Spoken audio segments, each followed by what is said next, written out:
अस्सलाम वालेकुम dear students, welcome to the smart education YouTube channel. Class matric में unit number 5 हमने start किया था इन्वायरमेंटल केमिस्ट्री का चैप्टर नंबर 1 एटमॉस्फेयर, जिसको हमने डिस्कस किया था।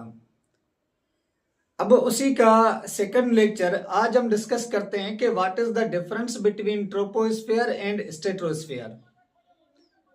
देखिए, हमने जो प्रीवियस में टॉपिक डिस्कस किया था कि इंट्रोडक्शन ऑफ एटमॉस्फेयर, ये जो हमारा इन्वायरमेंट है, इस इन्वायरमेंट के अंदर टोटल 4 स्फीयर मौजूद हैं, जिनमें एक होता है लिथोस्फीयर, बायोस्फीयर, हाइड्रोस्फीयर और एटमॉस्फेयर। मैं थोड़ा सा ओवरव्यू देके जाऊं कि जो लिथोस्फीयर होता है एक ऐसा स्फीयर, एक ऐसी एरिया जिसके अंदर लैंड मौजूद होता है, माउंटेन मौजूद होते हैं, डिजर्ट्स मौजूद होते हैं। आप उसको नाम देते हैं किसका? एज अ लिथोस्फीयर का नाम देते हैं। बायोस्फीयर का मतलब होता है the sphere eight which living organisms exist, यानी एनिमल, प्लांट्स, बर्ड्स, ह्यूमंस जिसमें एग्जिस्ट करते हैं, आप उसको नाम देते हैं बायोस्फीयर का। हाइड्रो मीन्स वाटर, जो हम नेक्स्ट चैप्टर डिस्कस करेंगे। एक ऐसा स्फीयर जिस स्फीयर के अंदर वाटर एग्जिस्ट करता है, लिक्विड स्टेट एग्जिस्ट करता है, मतलब कि ओशंस, मतलब कि रिवर, मतलब कि समुद्र। एंड एटमॉस्फेयर क्या होता है कि the layer of gas which surrounded the earth, या which protect the earth, which change the temperature of earth, आप उसको नाम देते हैं किसका? एटमॉस्फेयर का नाम देते हैं। इस एटमॉस्फेयर के अंदर 5 लेयर्स मौजूद हैं, जिनमें ट्रोपोस्फेयर, स्ट्रेटोस्फेयर, मीजोस्फेयर, ऑक्सोस्फेयर, थर्मोस्फेयर। आज डिस्कस करते हैं। एक मेरे पास है ट्रोपोस्फेयर, एक मेरे पास है स्ट्रेटोस्फेयर। इन दोनों में डिफरेंस क्या होता है? इन दोनों में क्या इनके अंदर बीच में डिफरेंस है जो मैट्रिक क्लास डिफाइन करता है इसको? It is the lowest point of the earth surface. जो ट्रोपोस्फेयर होता है, एक हमारे पास लोवेस्ट पॉइंट होता है अर्थ का, सरफेस का, आप उसको नाम देते हैं किसका? एज अ ट्रोपोस्फेयर का नाम देते हैं। बताया था ना कि इसमें ये अर्थ जमीन है, इस जमीन में यहां पे ऑलमोस्ट 11 किलोमीटर दूर अर्थ से, जमीन से हमारा ट्रोपोस्फेयर एग्जिस्ट करता है, जिस स्फीयर के अंदर almost 70 to 85% mass of gases है, जिसमें बर्ड्स, जिसमें एरोप्लेन, जिसमें ह्यूमन पैराशूट के जरिए फ्लाई करते हैं। It is the upper most layer of the atmosphere after the troposphere. Troposphere के बाद जो हमारे पास सेकंड अपर होता है, आप उसको नाम देते किसका? स्ट्रेटोस्फेयर का नाम देते हैं। बाद में एक पॉइंट्स बताता हूं कि जो ट्रोपोस्फेयर और स्ट्रेटोस्फेयर के बीच वाली पॉइंट होती है, जो दोनों को सेपरेट करती है, उसको हम नाम देते किसका? ट्रोपोपाउस, स्ट्रेटोपाउस, मीजोपाउस, थर्मोपाउस, ये नाम होते हैं। It stands at height of around 11 kilometre above the sea level. जो हमारा ट्रोपोस्फेयर है, सी लेवल से 11 किलोमीटर अबाउट, अराउंड, मतलब इतना सा क्या होता है कि ऊपर एग्जिस्ट करता है, जिसको आप नाम देते किसका? ट्रोपोस्फेयर का नाम देते हैं।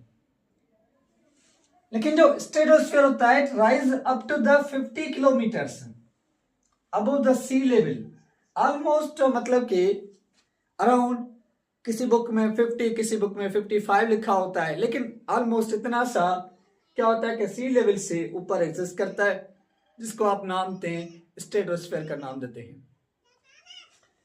नेक्स्ट पॉइंट हमारे पास क्या है? The troposphere makes up the around 70 to 80% of the mass of atmosphere. क्योंकि इस स्फीयर के अंदर वो सारी गैसेस जो डेंसर गैसेस होती हैं, कौन सी? जिस गैस में आपका nitrogen, SO2 gas, NO2 gas, N2 gas, carbon dioxide gas, carbon monoxide, CH4 gas, तो ये ऑलमोस्ट सारी की सारी गैस, जिन गैसेस का मास ज्यादा है, वो ग्रेविटी की वजह से अर्थ के करीब करीब एग्जिस्ट करते हैं। तो इस वजह से 70 to 80% मास जो होता है एटमॉस्फेयर का, वो ये लेयर रखता है।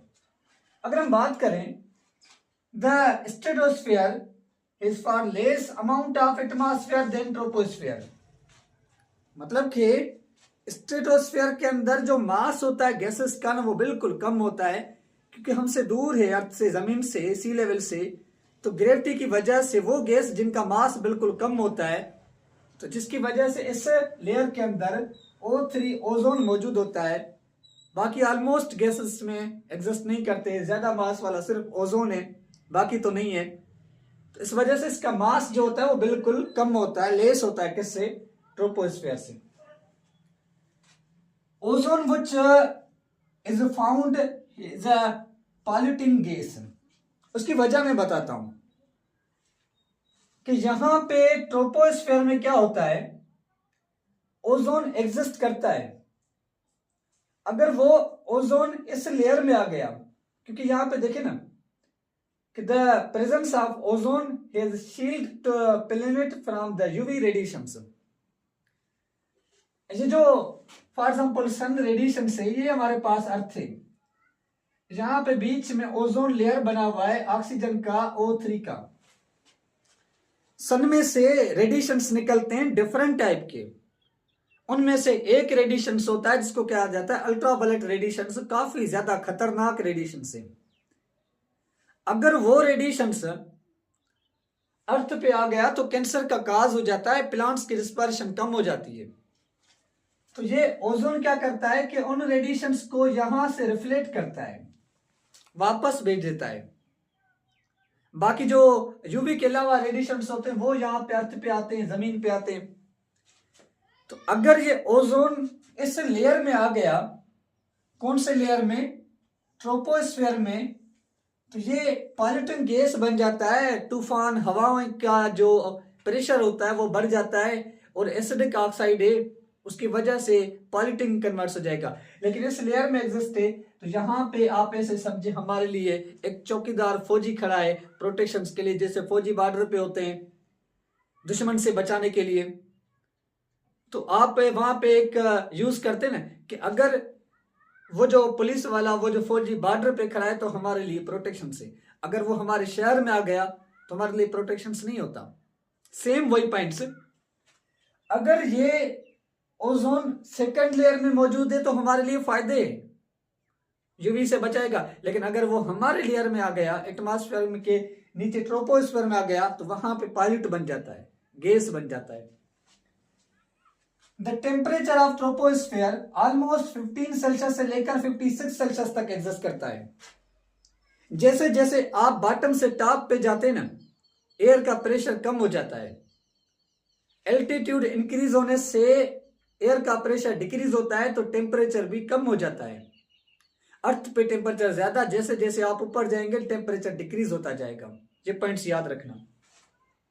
इसका 15 से लेकर -56 सेल्सियस तक टेम्परेचर एग्जिस्ट करता है। Number point 2, there is lot of movement of the air and this area is a part of active weather system. मैंने कहा ना कि ट्रोपोस्फीयर में गैसेस मौजूद होते हैं, एयर मौजूद होता है, डेंसर पार्ट है, तो यहां पे मूवमेंट एयर की काफी ज्यादा होती है, जिसकी वजह से active part of the weather system का हम इसको नाम देते हैं, एक्टिव पार्ट होता है वेदर सिस्टम का।